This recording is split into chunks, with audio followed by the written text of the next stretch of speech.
Welcome, everyone, to today's webinar, From Infancy to Adolescence, Supporting Youth Mental Health. My name is Saida Aisha. I'm a Senior Program Manager for the AHA Strategic Initiatives team, working on maternal child health, and I'm joined by my co-host, Rebecca Chicky, who's a Senior Director of AHA's Behavioral Health Services. Many of you already know that one in 7 children are diagnosed with anxiety, behavioral health disorders, and depression. This was reported by the CDC. And a lot of these children don't have access to behavioral health services to help them cope with these conditions. And neither do their parents have the tools needed to support their children. So in this webinar, we will go over what those mental health challenges are that the kids today face, and then also hear from hospitals on the work that they're doing to establish behavioral health care services and systems of support for children of all ages. With that, I'm going to turn it over to Rebecca to introduce our speakers. Aisha, it's my honor to be here today. Thank you so much. We are joined by two exceptional healthcare leaders who you see on the screen here, who are dedicated to creating and implementing programs, tools, and services to optimize and support care for youth mental health. Dr. John T. Walkup is the chair of the Pritzker Department of Psychiatry and Behavioral Health at Ann and Robert H. Lurie Children's Hospital of Chicago. He also sits on AHA's Maternal and Child Health Committee. Thomas Saggio, a nurse by training, is the Director of Behavioral Health Operations at St. Louis Children's Hospital, and Thomas sits on AHA's Behavioral Health Committee. Thank you both, Dr. Walkup and Thomas, for being here with us today. Before we move to this presentation, I have just a couple of housekeeping items that I want to note. The webinar is being recorded and it will be posted on AHA's YouTube channel so that it can be shared not only with participants here, but with others. We will allow time for Q&A towards the end of the webinar, so please feel free to go ahead. If a question pops in your mind, please feel free to go ahead and pop that question into the chat. Finally, we are going to be sharing at the end of the webinar some of the resources that AHA has available related to youth mental health. And thank you so much. I'm going to turn it over to you, Dr. Walkup. Thank you so much, guys. We have a lot to talk about here today, and definitely want to get to a little bit of Q&A and some panel discussions. So I'm going to go pretty quickly through my slides. It's mostly conceptual because I think, one of the problems with mental health is everyone is an expert, and you're an expert about your own mental health and about your partner's mental health and your kids' mental health and some of our politicians' mental health. And that just makes it very different than cardiology or oncology in terms of trying to come to, what is solid and basic and appropriate. So a couple of things. It all starts in childhood and adolescence. We hear about adult psychiatry and serious mental illness in adults, but it really all starts much, much earlier. There's lots of questions about what is mental health and what are we trying to do, and I'll get to that. How this impacts our care system, and why do clinicians and clinical systems vary so much in their different approaches, and then really get to root causes of our access barrier, and then closing that gap and particularly getting to kids really early in the course of their development, and how important pediatricians are to all of that. Next slide. Hey, Aisha, I'm getting a ping every time someone kind of joins the webinar. I don't know, and I can't find a way to turn that off without turning off my volume. Okay, 20% of kids have a mental health problem before graduating from high school, and 75% of mental health problems start before age 18. It's probably actually higher than that because many kids have prodromal symptoms that exist in childhood and adolescence. So they, even when you talk to adults with mental health problems, they will identify that their onset occurred much, much earlier. And most have limited access. So we have a big burden and limited resources. Next slide.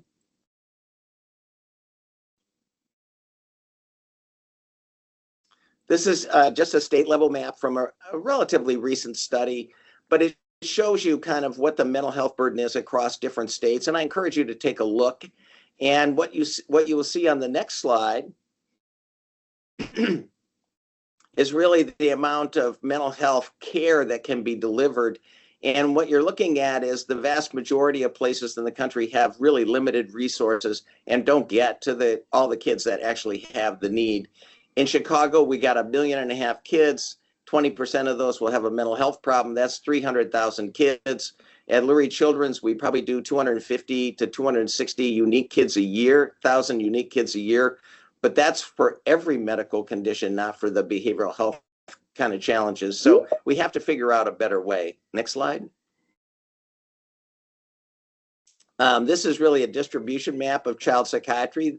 Most of the mental health professionals don't have a similar distribution match. One of the things that you see here is the only place where it looks like there's sufficient mental health resources is in our nation's capital. Next slide. So I think really important that we get kind of on the same page about what behavioral health is that for every human function, there's a healthy form and a not so healthy form. So with vision, we have blindness. With hearing, we have deafness. And with happiness, we have mania. And with sadness, we have depression. And with healthy anxiety, we also have the kind of problematic forms of the anxiety disorders, if you will. And so it's really important that we kind of take a picture of that when we start thinking about our mental health system. Next slide. So just to break it down from kind of problems that we see in the mental health world, we have intrinsic features to our mind or our brain. So we all have perception, cognition, memory, and emotions, and those things can go awry. Similarly, we have self-defining features like our intelligence, our temperament, personality, and maturity. And those things can be problematic for people too. That's quite different than having a kind of a problem with your memory or your cognition. These problems tend to interact with the environment in ways that aren't so helpful. We also see people who come to clinical care because they have behaviors that get in the way of them functioning well within the various domains within their life. And it's important for us to understand that those are functional problems about choices people make and what they do. And we have to work with them too. And it's a little bit different than those intrinsic features of the mind or maybe some challenges that people have with self-defining features. And then probably the biggest thing that most people are experienced in doing is we can think with others about kind of how their life experience shaped their narrative. And one of the most common things that we're hearing about now in our mental health systems is just the amount of trauma that exists within the environment. And it's important to understand really kind of how to understand trauma and the narratives that are associated with that and kind of how to get to good treatments when people largely have a problem with past experiences and a narrative that doesn't empower them. Next slide.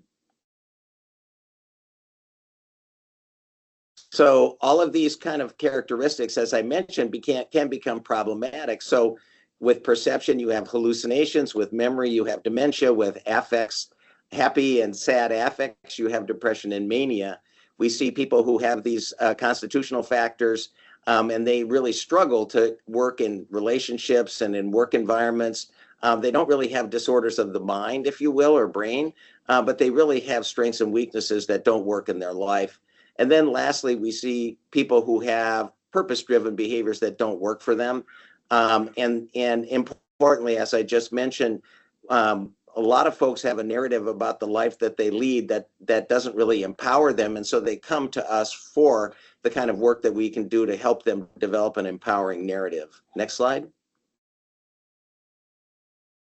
So another way to think about this is that we work with conditions that people have. We work with people who are something more about who they are as a person and how they're working with their environment. We work with people who do things that don't work for themselves and others.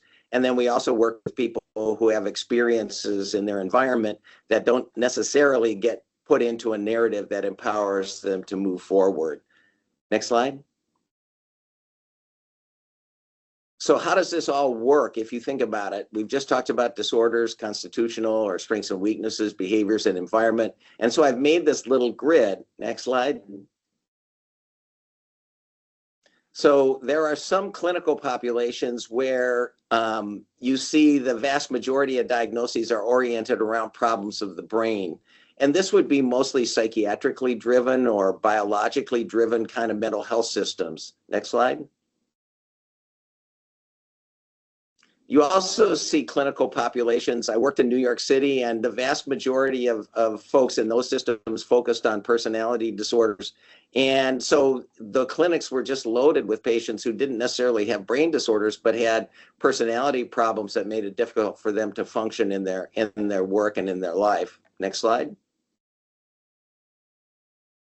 We also see in some of our psychology programs where they're really focused on changing behaviors because the behaviors don't work for the patient or for their relationships or their work environment. And so we see people who are largely behaviorally focused and really good at kind of setting up behavioral systems. Next slide.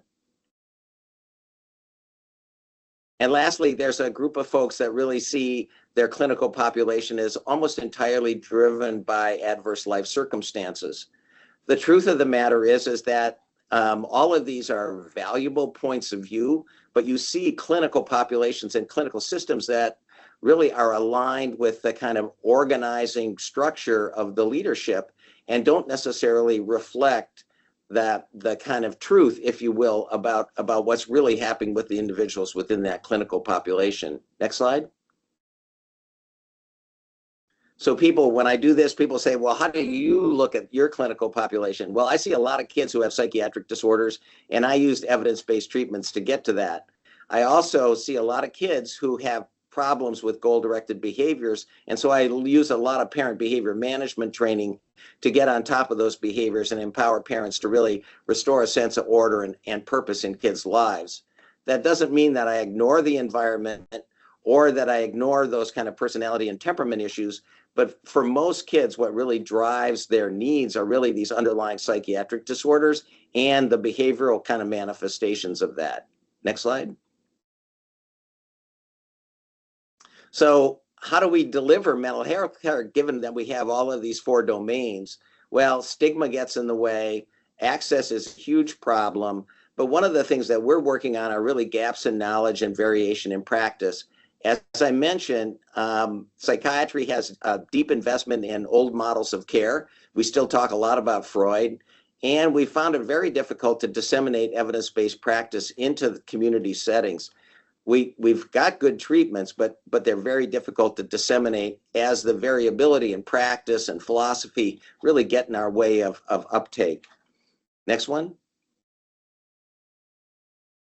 So what do we need to do to close this gap? Well, we definitely need to increase the workforce, but we probably will never have a workforce large enough.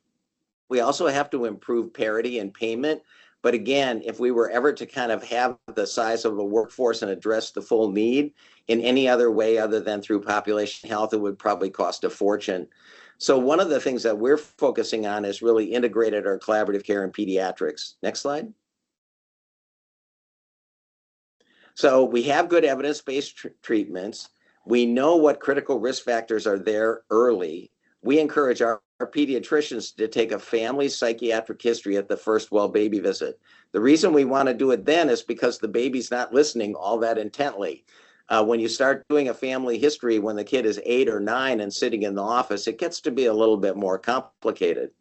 We also know when psychiatric disorders begin. So it's not like we are ignorant to this process. So if the family has on one side of the family anxiety and on the other side ADHD, we know that ADHD begins between 3 and 7 and the anxiety disorders start between 6 and 12. So we can do individualized screening really early on when we know that family history from taking that family history at the first well baby visit. We also have to target social determinants of health. And one of the big mitigators of social determinants of health is parenting capacity. So the other thing that we're focused on is really building the capacity for families to improve their approach to managing their kids within the home and their environment. Next slide. So starting early is really where it's all about. James Heckman is a Nobel Prize winning economist from University of Chicago. And here he just describes how important spending money early is, because you get more bang for your buck when you start 0 to 3 with early intervention and prevention programs. And that's really what pediatricians are set up to be able to do. You can do stuff at the preschool and school age, but you're starting to lose some of that bang for the buck that pediatricians can do with early discussion, early intervention in that 0 to 3 period. Next slide. So this is just another one. We really need to build all of this into our health and social policy. It's not mental health and physical health. There is no health without behavioral health. Next slide. So what's this going to look like? Well, we really want to start early, and I think that this starts actually in pregnancy with some of our OB colleagues, really understanding what the risk factors are within that early family about kind of both family history on the biological side, but also functional capacity and parenting capacity. So all of these medical professionals are really where the work needs to begin. The sad part is that those folks are often really quite busy. Our OBs and peds folks are really busy. And so what happens is it just delays and forces the burden on our mental health teams and our community partners. So as I mentioned, that family history screen and the family readiness for parenting are two key risk factors for me for longer term problems. And what do? We really want to help families stabilize their home environment. We also want to do personalized screening of kids based on their family history, and then really do evidence-based interventions early to prevent and preempt mental health problems in a personalized way for those folks that we take care of. Next slide. So in the medical setting, this is primary care docs, but in our pediatric subspecialty programs, there are many pediatric subspecialists who become the primary care doc because of the chronicity of some of the kids' illnesses that we see. We also have to have programming in our emergency department and our inpatient floors in order to really get to all the behavioral health issues. One of the things that we saw during COVID-19 is an increase in kids coming in with substantive physical symptoms that really didn't have a medical cause, but are largely driven by psychiatric disorders. So those kids really get a lot of inpatient and medical care, but what they really need is outstanding psychiatric care and connection to primary care and subspecialty pediatrics. Next slide. So why pediatricians? Well, they're going to see more kids with psychiatric disorders than I will ever see. And they interact with kids who are affected in their families. But more often than not, they just don't know what it is they're seeing. So one of the things that we do, I think, particularly well is teach pediatricians what the patterns of these behaviors are so that they can become really good pattern recognizers, because pediatricians are outstanding pattern recognizers. Psychiatrists aren't so good at that pattern recognition. We like to kind of think of everything as specific, as everything is relatively unique, and we kind of work against this idea of patterns. But pediatricians love patterns, and it empowers them to really identify these psychiatric disorders. Next slide. So they're a little afraid of doing this, but they're willing. The American Academy of Pediatrics is putting a lot of pressure on this system. We really start easy and work from there, but they need a lot of backup. And what happens over time is they will build their capacity and need less time for backup. And we're hoping to change the culture within pediatric practice so that there are some champions that really, within pediatrics per se, that can provide that support and training for the next generation of pediatricians. Next slide.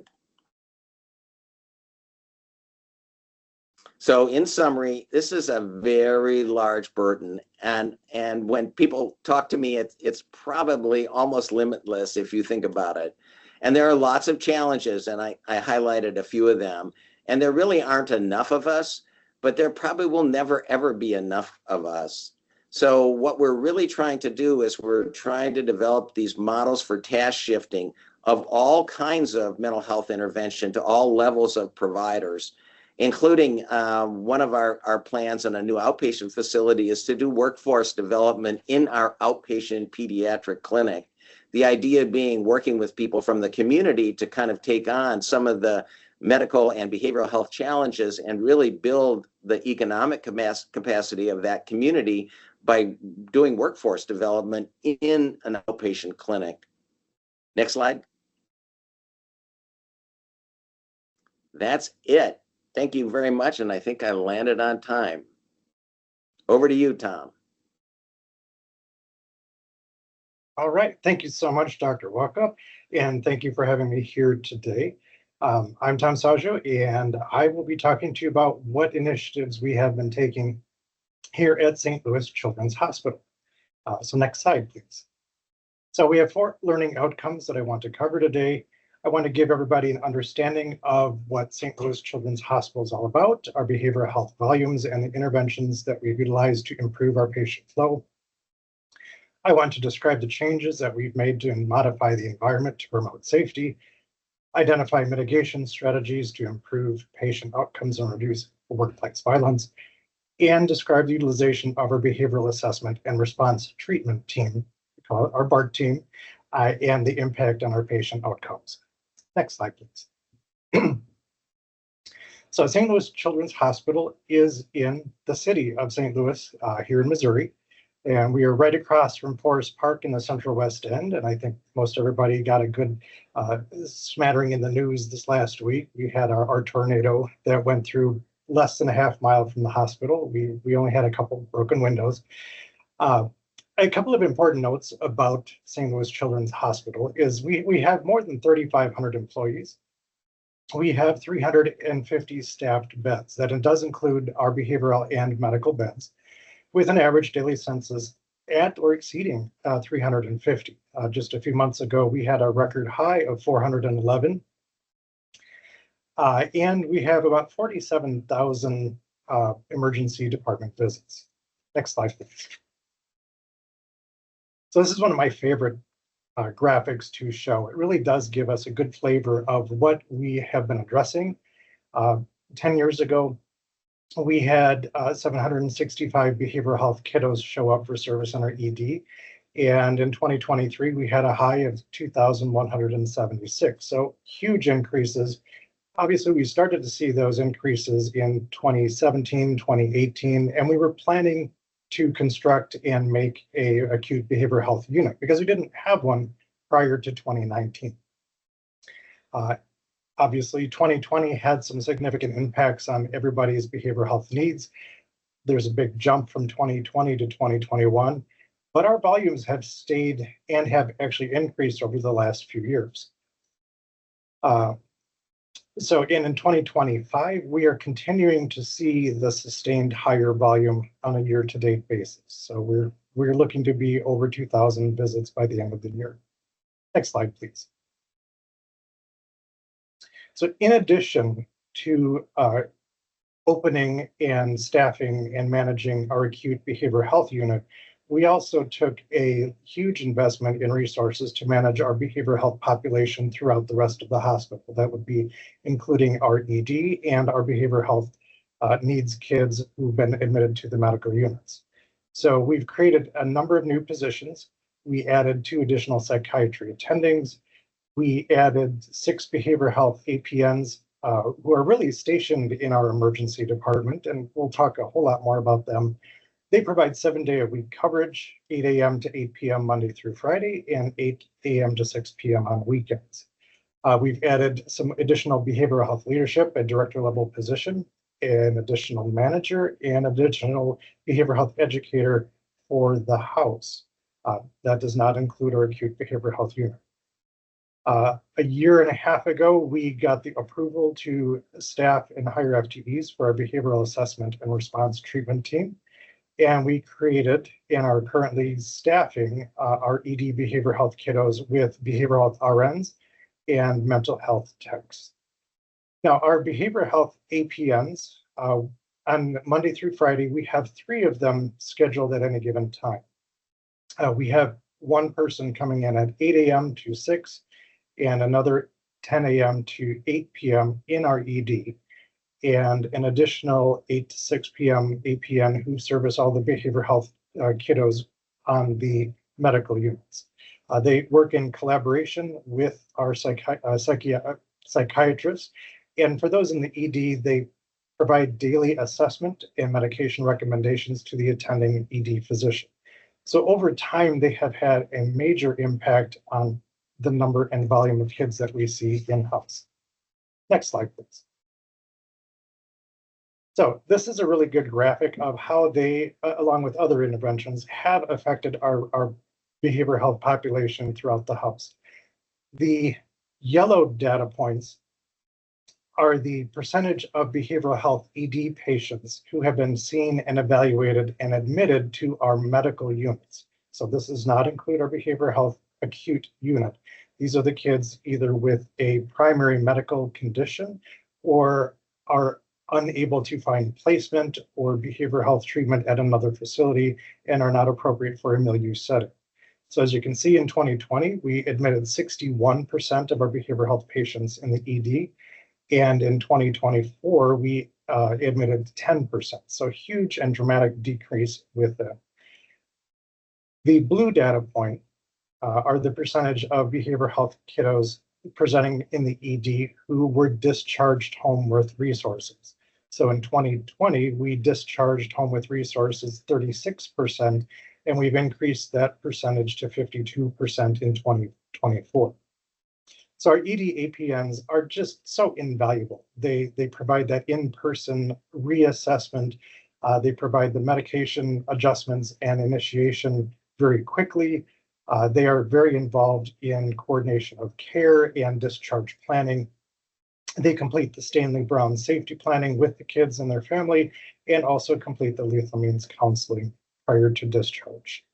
Next slide, please. So we made some significant environmental improvements in our ED. So in fall of 2023, we opened our what we call the ED 50s. That's just the way we named our pods. We have the 20s, 30s, 40s, and now the 50s. This is a behavioral health safer environment. We have 5 private rooms. It is a little removed from the main ED, so it is much more calm and quiet. We utilize the violence aggression tools in triage to help identify the needs of the patients in the area and what our staff will need to do to promote safety with the other kids in the area. We utilize the Brosette scoring for ongoing measures of unit acuity. We reevaluate every 4 hours and provide scores. And we have aligned the PRN use with our Brosette score. So we dropped that in probably about 2 years ago, and it has proved to be very valuable. The area is staffed with behavioral RNs, and when we opened, we staffed it with the patient support associates. Now, they're not necessarily experts in behavioral health. They do receive a little bit of extra training. And just a few months ago, we decided to staff with the support mental health techs who have the additional training and education. We are currently about half filled with our FTEs and are very excited. The whole goal is to get a higher caliber of support staff in that area so the patients can be engaged, and while they're waiting for placement and or discharge, they do receive some activities that are very behavioral focused. Next slide, please. So the patient rooms are your typical patient rooms. They mirror the environment of our acute care environment. You can see that we have our TV enclosures. We have very smooth wall-mounted cabinetry for our patient belongings. We have the psych-preferred rockers. We have a convertible restraint bed if we do need to use it as a restraint bed. A nice platform from Pineapple. They're not giving me a kickback. But they do have little brackets that if I have a patient escalated situation where that patient is not able to be verbally de-escalated, we can attach the brackets and use that platform bed as a restraint. Environmentally wise, everything is psych safe. The lights, the recessed fixtures, door handles, psych safe outlets, and even the screws. Next slide, please. One of the bigger areas that we had an issue with before the construction was our bathroom was down the hallway and not a psych safe environment from our dedicated behavioral health area. So in the construction, we felt it was really important to contain in that unit milieu a bathroom, shower, and whatnot. Obviously, I've been doing behavioral health a long time, so I wanted to include this picture because this is what I really enjoy doing in creating these types of environments to make sure that anything that we have control over has been mitigated, down to the plumbing, the fixtures, grab bars, site safe, soap dispensers, et cetera, et cetera. Those of you with a behavioral health background, I'm sure you're well acquainted with this type of environment. Next slide, please. So when a patient gets admitted to our acute pediatric behavioral health unit, we call the PBHU, this is kind of the environment that they see. This is a picture of our day room.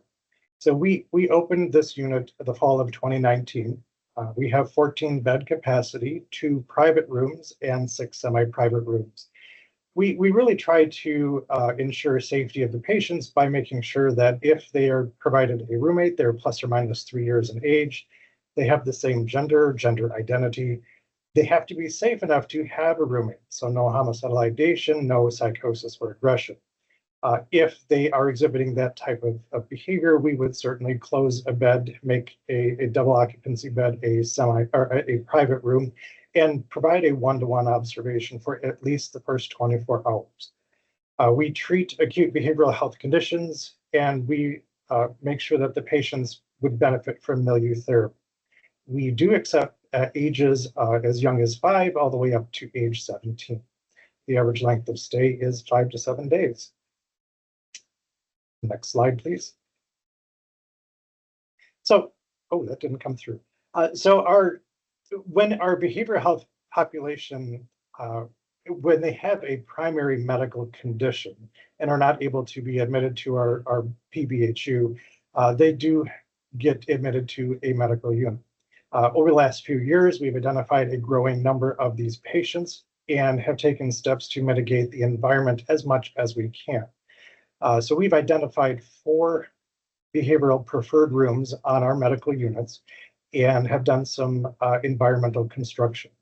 We've outfitted the area with our psych-safe furniture, same bed and platform bed as we have in the ED. The red circle is actually supposed to be over the wall-mounted TV on the arm. Anybody with the behavioral health and even not cannot readily identify that is not a psych-safe fixture to have in your environment. I did want to call the elephant out in the room and say that if the patient behavior warrants, it can be easily removed to make it an increased safety. Next slide, please. Other environmental updates that we have done are to create over-the-counter enclosures, the psych-safe hand sanitizer dispenser with the approved sanitizer, foam doors detachable as needed, and the ongoing annual environmental risk assessment for all behavioral health areas, not just the preferred rooms, but any place that the behavioral health kiddos may visit. All right, next slide, please. So our behavioral health assessment and response team, we call the BART team, is a team of experienced behavioral health professionals. We have behavioral health nurses, behavioral health associates, many of whom are getting their registered behavioral technician certification, and a full-time board certified behavioral analyst. So their mission is doing what's right for children, and they collaborate with the patient, family, and staff members before, during, and after the behavioral health crisis. We have 2 BART team members available 24/7, plus the BCBA Monday through Friday during daytime hours. Next slide, please. Keeping an eye on the time, so I'm going to speed it up just a little bit. So the primary responsibilities of the BART team, really their main mission is to respond and intervene when I have a patient escalated situation. We have a code activation. I think everybody across the nation is at least thinking about or has transitioned to a code white. We've recently done that. They are the ones who are immediate responders, and we've asked that they either coach the leader in the moment or become a leader in the moment.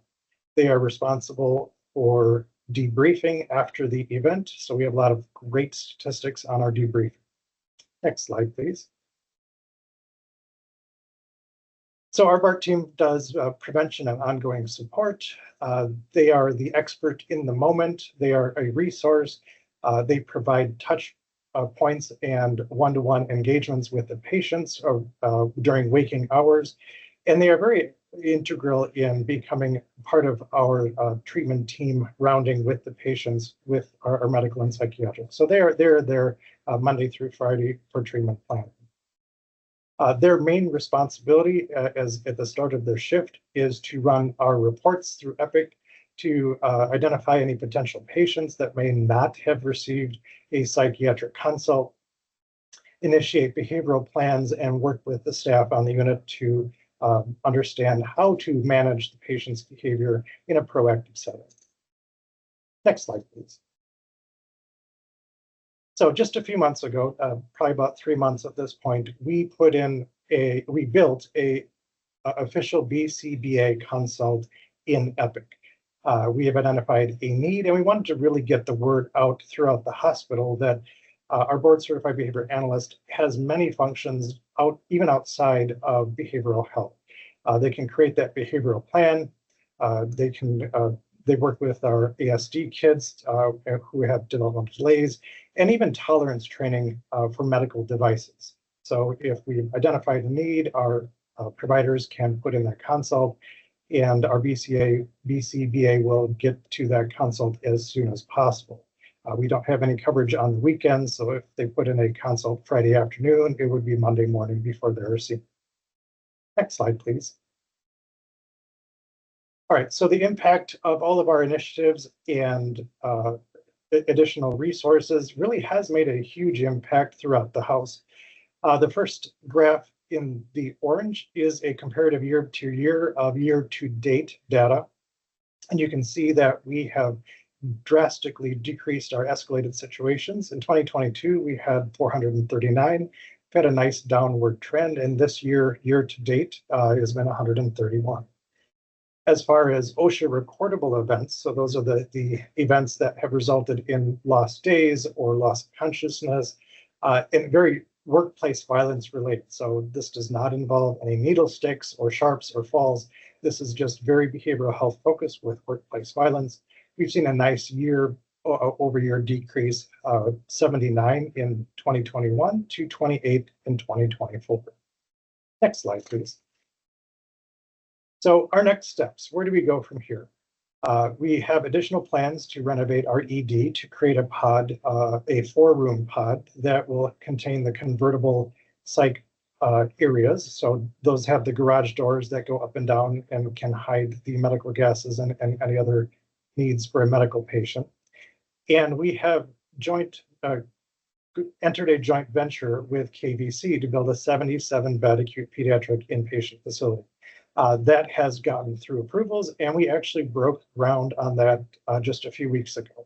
So we will include IOP, PHP, wraparound services, and very excited to work with our friends at KVC. We are slotted to open for service in the fourth quarter of 2026. Next slide. So I want to provide my contact information. I'm sure you have questions, comments, thoughts. Feel free to reach out, anything behavioral health related, and I'm happy to share with you. Thank you. Back to you, Rebecca. Certainly. Dr. Walkup and Tom, thank you so much for Dr. Walkup providing that incredibly strong foundation about the complexity of behavioral health disorders, which from AHA's perspective, we define as both mental health or psychiatric, as well as addiction or substance use disorders, and the way in which you at Lurie Children's views your patient population, but also how others see and how interactive it all is. And Tom, thank you also for taking us through the changes that you have gone through and the data that you're using to track this. I think often in the behavioral health field over the years, we've been criticized or challenged, depending upon how you want to share that, in that we don't have enough data in terms of our actions actually having positive outcomes. And you were able to show a great deal of that through your presentation. So thank you for that. But if I may, I'd like to dig into a couple of other questions for you. I also, before I do that, want to encourage people to put questions in the chat. If that starts to overflow, we will definitely flip to that and turn that. But until then, my first question is surrounding integrated physical and behavioral health care. So how can hospitals, whether they're in a general health system, because St. Louis Children's is part of BJC, as an example, or Lurie Children's, very dedicated to youth, physical and mental health, how can we begin to integrate behavioral and physical health from the onset, whether it's in inpatient care, primary care, pediatric clinics? I want to call out and acknowledge that both of you have already provided a couple of examples. So I'm going to remind everyone here about those and also say, is there something else now that you'd like to add? So Dr. Walkup, you talked about the value of integration to address the reality that we will never have enough mental health professionals across the board, even though we're seeing growth in the use of peer support specialists and community health workers and technician certification, Thomas, that you mentioned. I think it was you. But you talked also, John, about the hope to really advance collaborative care, which for those of you who may not know, Medicare a few years ago they created a billing and coding structure that allows, in some cases, for us to pay for collaborative integrated care of physical and behavioral health. And you want to see that grow stronger into pediatrics. So workforce shortages, collaborative care in pediatrics, those are two ideas. Tom, you also mentioned, or this is what a different lean into integration, I think, identifying 4 rooms on your medical units that are psych preferred and therefore designed to better address the psychiatric needs of those patients whose primary diagnosis is medical, quote unquote, rather than psychiatric. Baking in the BCBA consult request into your electronic health record. That is allowing access to those behavioral health services, not just within the behavioral health needs service lines, but across the footprint. So now that I've given away all the great stuff that you're doing, are there other ways that you would share with the group, what would you like to see us do to advance integration? And John, since you went first, I'll call on you first. There's nothing like having the chairman of your board being a behavioral health advocate. I can't tell you, if you have senior leadership at the level of the board valuing behavioral health, then the next important person is your CEO and president. They got to value it too. And it all kind of flows down from there. I'm kind of jealous. Tom looks like he's had free reign there at St. Louis Children's. We've had a very supportive board, and the president and CEO here, he hired me. So, and he's keeping me going. But I think those are the kinds of strategic things that when you take a look at your own system, you got to look at what leadership is saying about behavioral health. And it's really easy to get negative about behavioral health. They clog our emergency room. They get admitted to our inpatient facility. They can have problems with behavior that our nursing staff don't like to deal with necessarily. We don't generate a lot of margin as some of the other medical specialties do. So you got to understand that we're basic infrastructure. We're like roads and bridges. We cannot survive unless we have behavioral health. Our specialists max out as soon as they bump into a behavioral health challenge. And if we can make that go away or mitigate that substantially, then our medical specialists are really happy. And I think it reduces burnout. So there's those kinds of arguments that I think are really critical at the leadership level to get the support. Plus, philanthropic support's key. We couldn't do it without philanthropic support. And it sounds like Tom, you've gotten some of that too. Well, and Dr. Walkup, as I turn it over to Tom to give his perspective, interestingly enough, the chair of the board of BJC did a video for AHA on the value of integrating physical and behavioral health. So to your point, to having board leadership and C-suite leadership on board is key. Maybe that's why it has free reign. I don't know. All right, I wouldn't say I have free reign, but our leadership here, even as BJC as a system, really has embraced and identified behavioral health as a key focus area. So they are taking steps to invest in what services we can provide to the kids. And Dr. Walkup, you did a great job really honing in on the early intervention and identification in maternal health and in the community. One of the things that BJC is very strong at is integration into the community, because we have to get ahead of the game, working with the social determinants of health and trying to mitigate what we can. The access to foods, very basic stuff. In our older communities, and St. Louis is famous for that, we have a lot of lead paint and lead testing, and we know that the lead exposure can have effects on impulse control and cognitive decline and aggressive behaviors. So the community, working with the community in wellness checks for these kids, and I'm going to toot our little horn here. We have a program called Healthy Kids Express, and we go into the community and have embedded different sites, I think 46 different sites, where we do provide these screenings for the kids. And for the 2023-24 school year, we did over 4,000 of these screenings with kids. And we have embedded behavioral therapists in the schools to do in-person and virtual behavioral health therapy sessions. So it's not just addressing the acute care needs when a kid presents to RED and is in crisis. We have to get ahead of that curve. Tom, that's great. Actually, you teed up one of my second question I was going to ask to you. So I'll turn back to Dr. Walkup and say, how are you working with community partners to go outside the four walls and get upstream, as it were? Yeah, so one of the challenges that we've had is really the admission of kids to the hospital who have very specific developmental needs that aren't addressed in the community anywhere.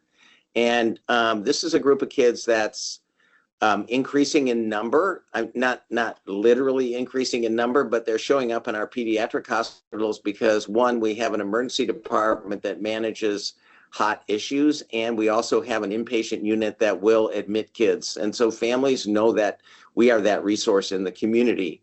So I think that's probably the biggest area where we're forming collaborations with our state government around a new portal that we have where these families can go and kind of put forward their kid into the portal.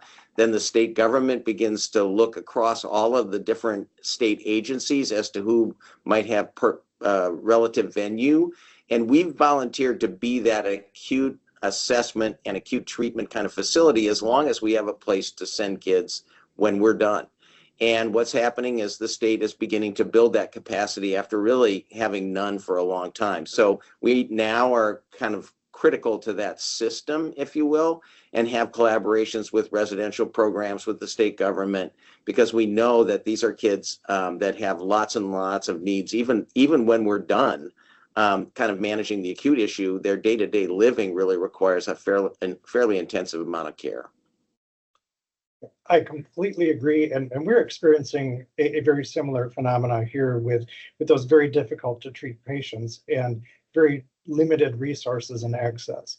But back to Rebecca's initial question, we really need to reduce the stigma, make it okay to talk about it and make our youth feel that they're empowered to really say, hey, I need some help. We need to get into the schools, get into the community. We have to create safe and inviting places for teens to access on their own accord. They're not going to do something they don't want to do, so we have to make it inviting to them. We have to promote the awareness. We have to give them knowledge and able to access when they need it. So normalizing access to behavioral health is I think, a big key. That leads me to my last question, because before I turn it over to my colleague Aisha, I see we have a couple of really interesting questions in the chat. My last question is related to the use of social media. There's been a lot of I know you saw we were going to ask. No, there's been, there's a lot of pros and cons, let's just put it that way, of the use of social media. It can be a connector. It can also be an isolator. Have either of you selected an approach, gone on a journey to try to use social media in a way to connect, to make it safer for children to be able to know that it's okay to not be okay and to ask for help? I don't know who wants to go first. The answer may be no, but it is. Thank you, Dr. Rocco. Go for it. I'll take it off your hands. There's just a couple of things. One, there's some literature to say the absolute volume of social media can be detrimental. So less is better. The other thing that happens, though, is there's a whole group of vulnerable kids. Remember, half of kids don't get anything from a mental health point of view. And guess what? They go to social media. And they can get themselves in deep trouble there because they often get bullied and they often get ostracized and they really struggle. So even a little bit of social media for vulnerable kids is a problem. We're also seeing social media as a direct negative influence. We have an eating disorder program, and many young people with anorexia go there to learn how to cut calories and exercise excessively and that sort of thing. And then the other part is there are dark places on the web where people with significant psychopathology can go to find solace, support, and information about how to act out in the environment and really cause trouble. And sadly, we hear mostly in the newspaper about those very rare cases where it's been pretty bad. On the other hand, we have an investigator here. Her name is Jessica Schleider, who actually recruits kids from social media and then treats with single session interventions, particularly things like depression and anxiety. Now, are these kids, inpatient versions of depression and anxiety? Probably not, but they're kids who are struggling with feeling overwhelmed and flooded and unhappy. And she's finding that that social media provides access to a population that would never participate in any kind of clinical intervention or a research study, that these are the kids who are the most marginalized, who use social media as a way to access behavioral health. And so we're excited about what she's doing. Wow. Tom, just 1 minute if I can. Yeah, just real quick, because I have a lot of thoughts that are very inappropriate. So we do a great job here at BJC to promote testimonials for our medical patients. It's a little more difficult to get a testimonial for somebody who has sought behavioral health treatment, and we need to be very aware of that.